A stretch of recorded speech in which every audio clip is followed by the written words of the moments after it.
Don't get me wrong, The Batman is a masterpiece. Almost every aspect of this movie, in my opinion, is done flawlessly. Robert Pattinson's performance as Batman brings a dark and gritty side that we haven't seen perfected before. The realistic, grounded feel set in a city of constant turmoil, this film pushes the limits of what modern superhero epics are supposed to be. Unlike many other first iterations in a trilogy, this movie wastes no time and sets up characters and events for future movies perfectly. Only problem is they did this by messing with every villain's arc and sacrificing any impactful moments with our antagonists. From a lucky plan with a hard-to-follow motive, to flat out letting a bad man go free. Welcome to the Batman villain problem. Real quick, I'll give a spoiler warning for most of the major events in the Batman. We won't cover everything on this one, but a lot of the conflicts between characters will be explored. If you haven't seen it already, I do suggest sitting down and taking the 3 hours to watch it.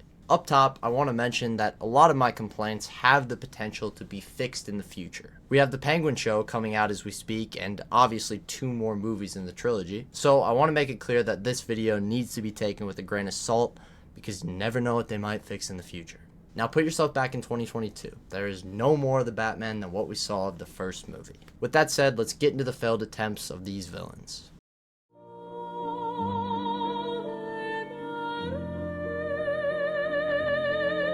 The Riddler, in theory, is a terrifying antagonist. A crazed man that uses word games and puzzles, most of the time leading to death. In this movie, the Riddler's cleverness builds up to him making a few Saw-like traps for high-class members of society. Now, if I were unintelligent, it would be easy to make fun of this character. I mean, the dude involves Batman in his crimes literally just to involve Batman.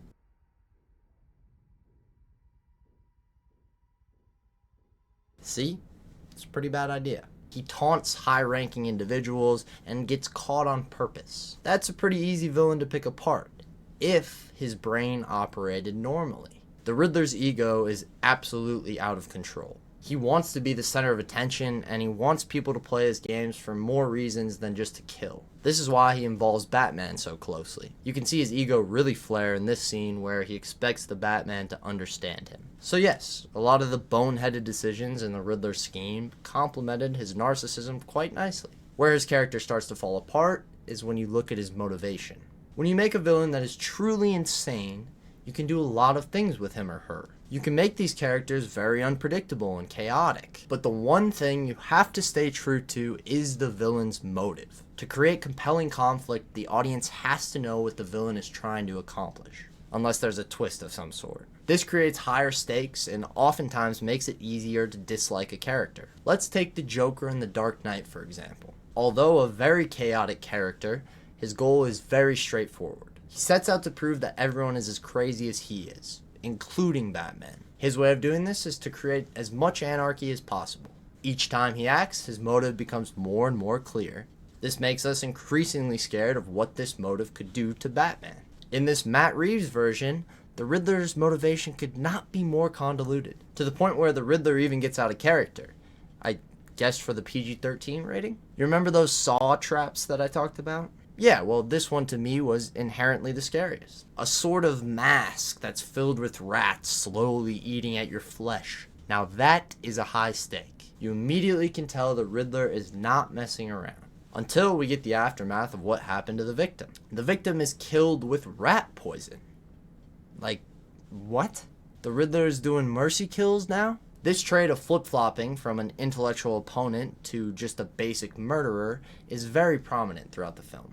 And I'm not saying that it would be smart to cause a man to get eaten alive by rats. I'm simply saying we need some consistency as to how this man acts. He's supposed to be menacing in an intelligent way. He should never flip-flop and become a common murderer because then the stakes are lowered. His motive only gets more confusing as we get closer to the ending. You see, all of these Saw-like traps were being set up with 2 obvious goals in mind. 1, to attract the Batman.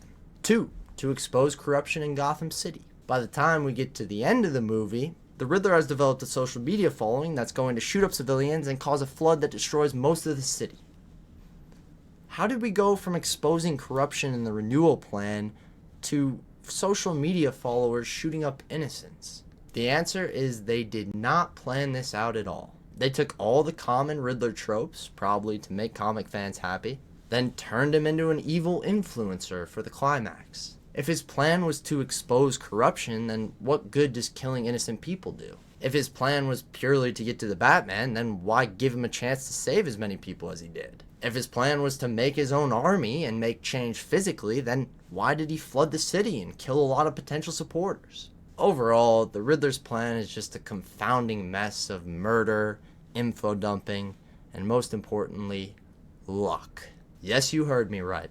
This guy is not nearly as smart as he thinks. Let's quickly look at why the Riddler should go play the lottery. He's lucky that he can murder someone on Halloween evening before it's even dark out. He's lucky that news stations decided to broadcast his content without making any threats towards them at all. He's lucky that Catwoman or any other woman didn't go home with the DA. And even more lucky that nobody hears this horn while he's kidnapping said DA.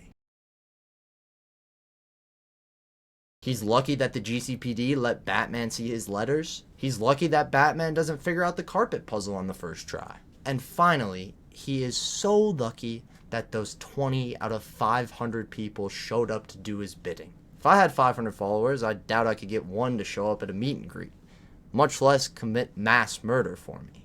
The Riddler is an incredibly flawed villain in more ways than one, and I pray to God he stays locked up for the next movie.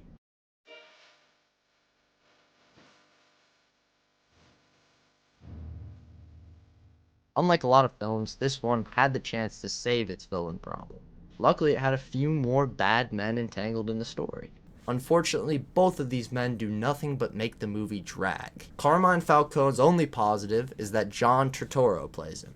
Other than that, he takes up my time by being one of the two half-baked mob boss villains. The other one is in jail right now because of Falcone, but that's not important till later movies. What's important is this one-dimensional rat of a mob boss ends up having some complex ties. It takes almost an hour and 45 to find out that this guy is Catwoman's dad. Then just 10 minutes later, we learn that he's involved in the Wayne family murder. Then just about 15 minutes after that, he's shot dead by the Riddler. How am I supposed to wrap my head around that and feel the full weight of killing him off?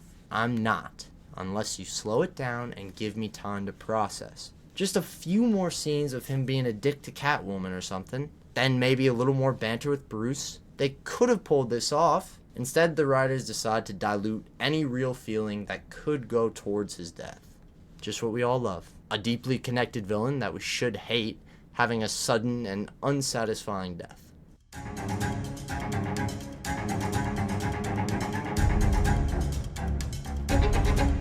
Now, the Penguin is a character that is purely set up for future media. And I'm not just saying that because the Penguin show is coming out now. I'm mainly saying that because of how angry I am that they leaned so hard into that setup. They gave you just enough to make you quite ecstatic to see Colin Farrell with prosthetics in the future.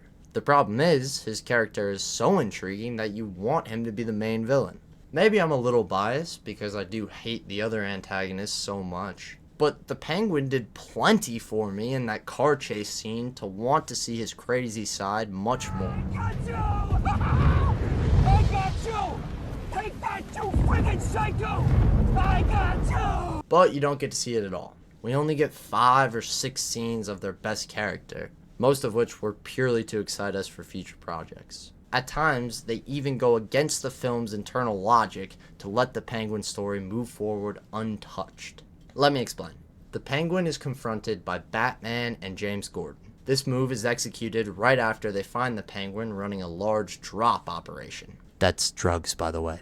And also finding a dead body in one of his goons' car. Plus, this was just after the Penguin committed some pretty major road crimes. Just common ones like weaving, going over the speed limit, manslaughter. Now, James Gordon and Batman were not here to discuss these crimes, oh no. They were here to continue playing the Riddler's game. Once they find out that Oscobb is not connected to the Riddler's scheme, they just walk away. Yep, this combination of evidence, Penguin's ties to the drug operation, dead body in his associate's car, major traffic violations, and his well-known criminal history, Batman and James Gordon let him walk. Well, maybe not quite walk. To me, this narrative convenience is obviously tied to the Penguin show, which will be the prequel to the Batman 2. This begs the question, is it worth it to sacrifice a film's internal logic for future development? To be completely honest, I won't have a true answer until this world gets built up with a lot more media, but for now this feels like a plot hole. And with that, thank you for watching this one. I had a lot of fun. Wait a minute. What's that? Is that a voice I hear?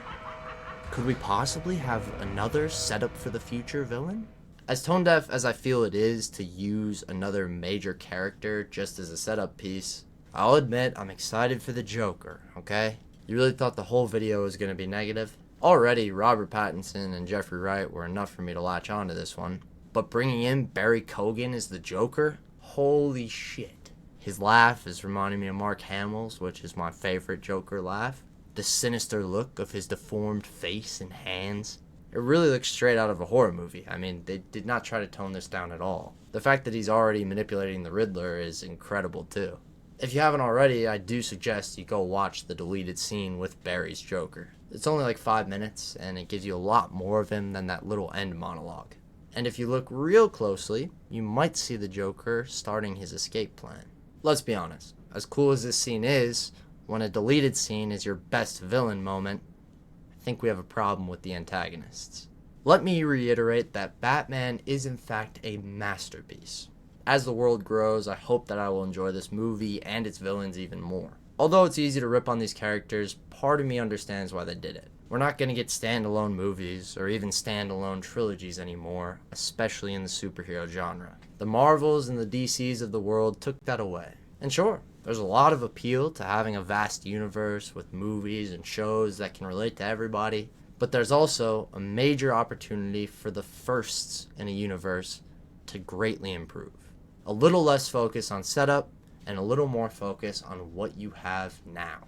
Don't make Batman and Gordon look stupid leaving the Penguin. Don't rush Carmine's death just to set up for more big bads. And most importantly, just don't bring the Riddler back.